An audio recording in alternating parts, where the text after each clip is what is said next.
Hey everyone, I'm Casey from Wine Country Woodworks, and now I can say Wine Country Mica too. I wanted to update you guys on all the things that I've been up to lately. I finally have all of my mica powder here for the new business. We've been packaging it up. I want to show you guys what we've came up with on the label, some of the cool colors we got, and a lot of stuff to share. I've also got my dust collection system set up. I got sent a 10-gallon pressure pot by TCP Global, which is pretty insane. So I wanted to show you guys that too. And so anyway, let's get right into it. So first and foremost, I wanted to show you guys all the different mica powder colors. I'm of course not gonna go into each one, but wanted to show you all some of the cooler ones that I'm really excited about. So over here, this shelf has got several different interference colors. I always really love those.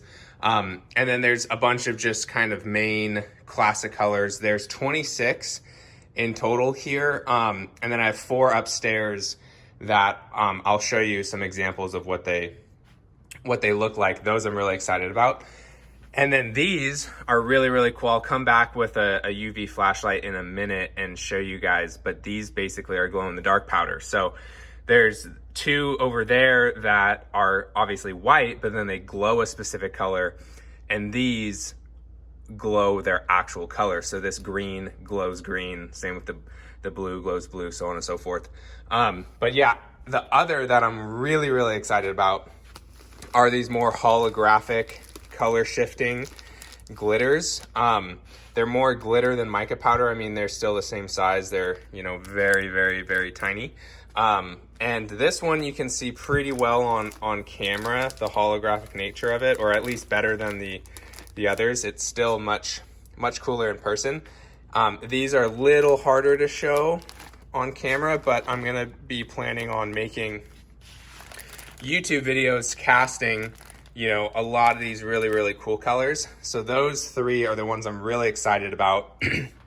Obviously love the interference, as I said, and then the glow in the dark. What's really cool about these interference ones is the 4 that are still in the box I haven't taken out yet are macro interference, or at least that's what I'm calling them, because basically they're color shifting, similar to interference, but they are larger flakes. So for instance, basically the flakes of mica powder, like the actual particles, are larger. And I've never really seen a macro interference or macro color shifting powder before, other than like really large flakes.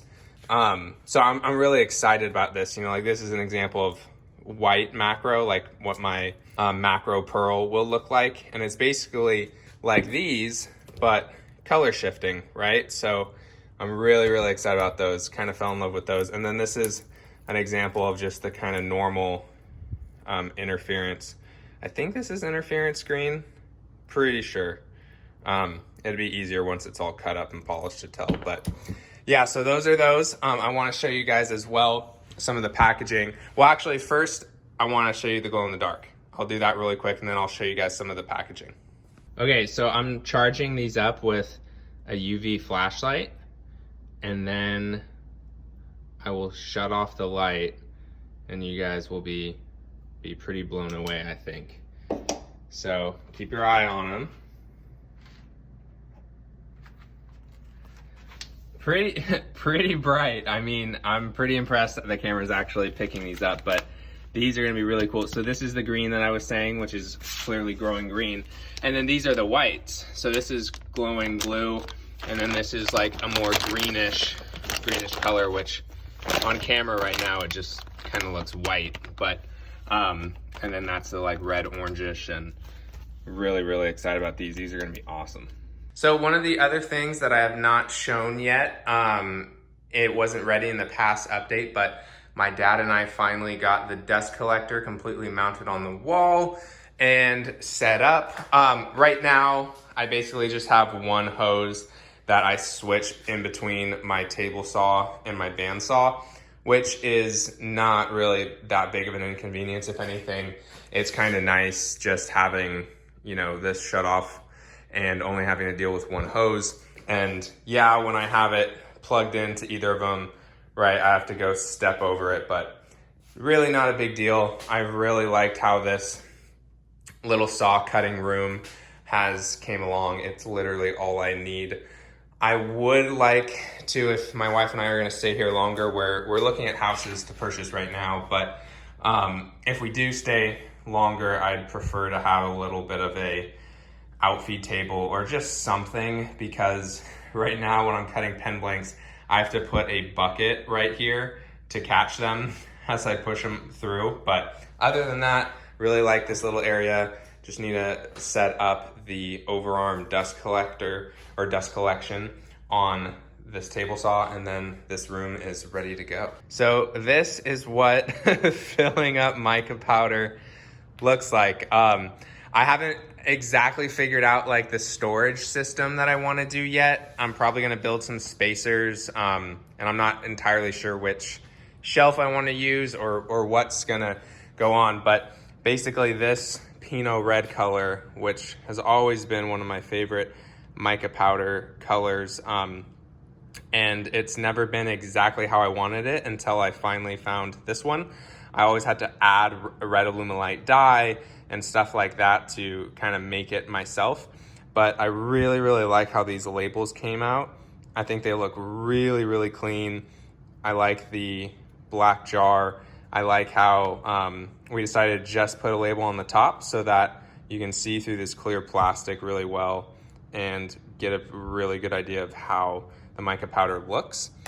So basically I've done really 2 colors so far. The blue down there, they still need stickers on the lids.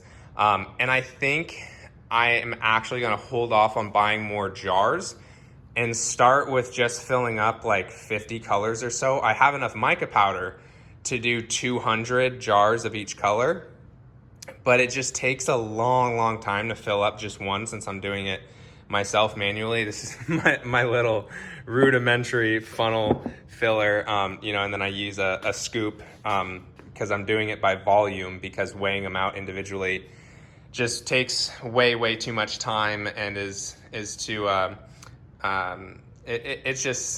it's too finicky, especially with powder and stuff like that, to always get right as well.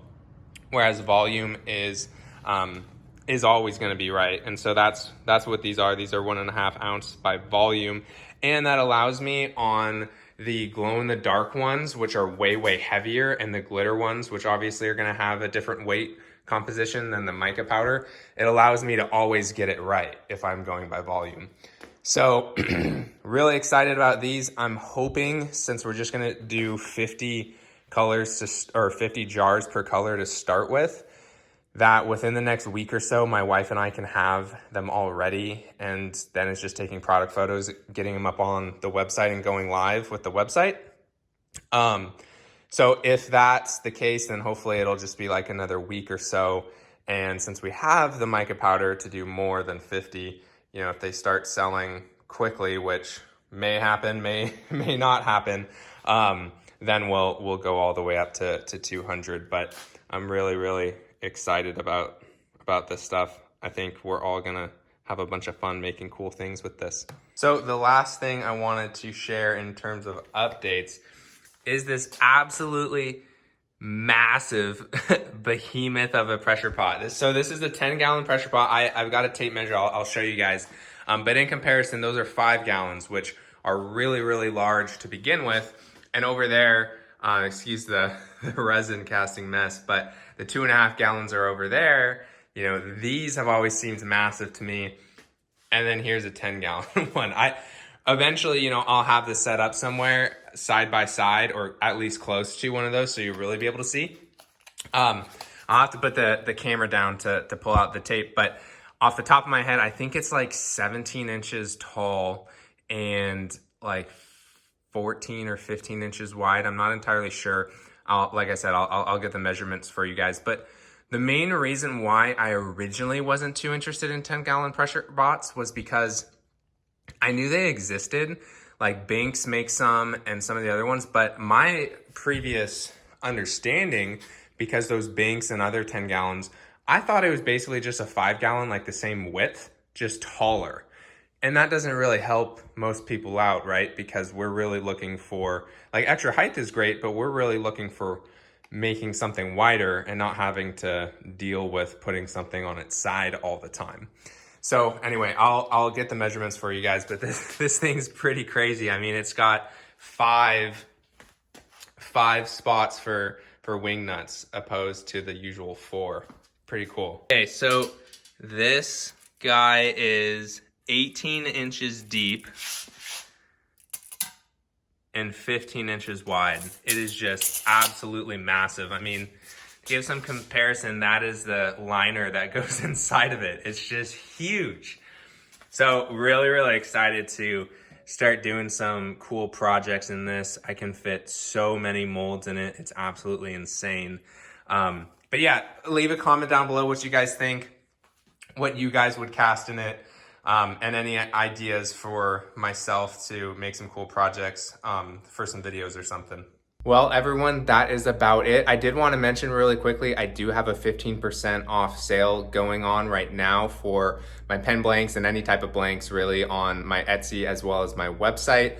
As I briefly mentioned earlier, my wife and I are looking at houses to purchase, so kind of got a fire under my behind to get in the shop and work as much as possible. So hence the sale going on. But as I said, really excited to get going with the mica powder. I am just so excited to basically have a product that all resin casters can use and people who do other crafts too, right? It could be used for paint, makeup, soap making, so many things, right?